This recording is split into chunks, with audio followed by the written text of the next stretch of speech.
Okay, so when I say top tourist spot, what's the first place that pops into your head? Paris? Maybe Rome? Or New York City? Well, it turns out the way we usually rank these places might be telling us the wrong story completely. Yeah, we all have that mental list, right? The usual suspects that are always flooding our social media feeds. The ranking just seems like common sense. But here's a question for you. Does the country with the most visitors automatically make it the best place to visit? Or are we really just measuring who has the longest lines? Well, one study from 2022 decided to blow up that whole idea. They created a totally new system to figure out a destination's true appeal, what they call its competitiveness. And what they found, it completely flips the leaderboard on its head.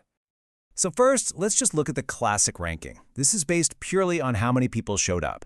France is number 1, followed by Spain and the USA. This is the list we all think we know. It's predictable. But the researchers asked a much more interesting question. What if we stopped just counting heads at the door and started measuring the quality and the value of the destination itself? And this, my friends, is where it gets really interesting. They broke down a country's appeal into something they call touristic product components. Now that sounds super academic, but just think of them as the 6 essential ingredients in the recipe for an amazing trip. And look at how they weigh these ingredients. It's not even close. Culture and nature combined make up over 60% of a destination's final score. Things like how cheap it is or what a country's image is, they matter, but they carry way less weight. So what do they mean?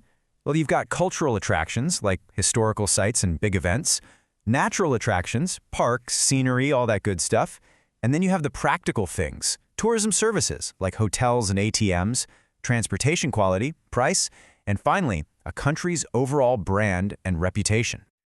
All right, so now we have this new formula that really values culture and nature above all else. What happens when we put the top 7 most visited countries to this new test? And here it is, the great shakeup. Spain actually jumps to number 1, pushing France down to 2nd. Italy leaps up 2 spots, which is huge. But look at the USA, it tumbles all the way down to 5th place. And Turkey, it drops to the very bottom. The only country that didn't budge was China.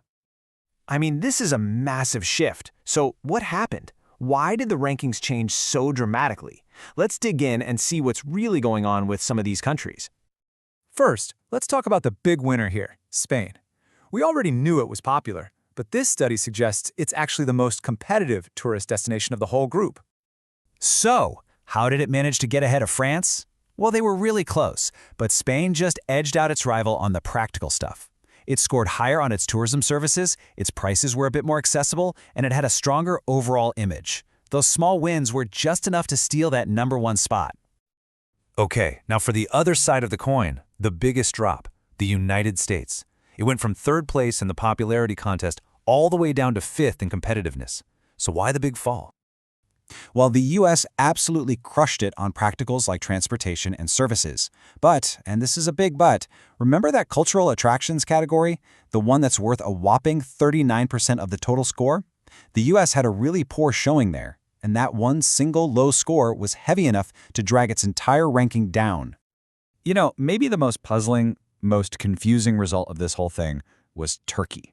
Here's a country with thousands of years of incredible history, and yet, it finished dead last in this new ranking.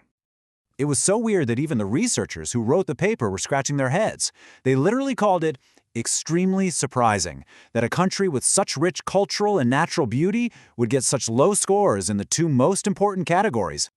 So when you look at the data, you see this paradox. Turkey's only real strength was its low price, which kind of just backs up this image of it being a cheap destination.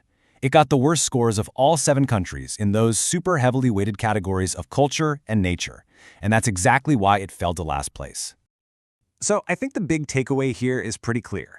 Popularity and quality are 2 totally different things. The number of people walking through the door doesn't always reflect how strong a destination's culture, nature, or even its infrastructure really is.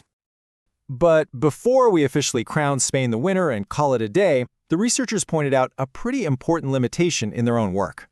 And that limitation is all about data reliability.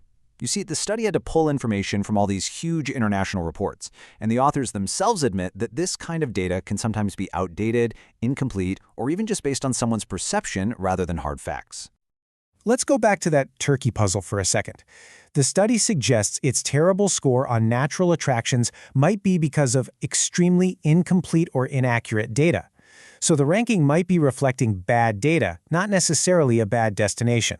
That's a huge difference. And that's just a powerful reminder, isn't it? Every ranking, every chart you see, it tells a story. But it's so important to ask where that data is coming from, because it's very rarely the whole picture. Which brings us to one final thought. We've seen that just counting visitors can be pretty misleading. And we've also seen that even these complex data models have their own flaws. So if you put all the numbers and all the charts aside, what's the one thing that truly makes a destination the best in the world for you?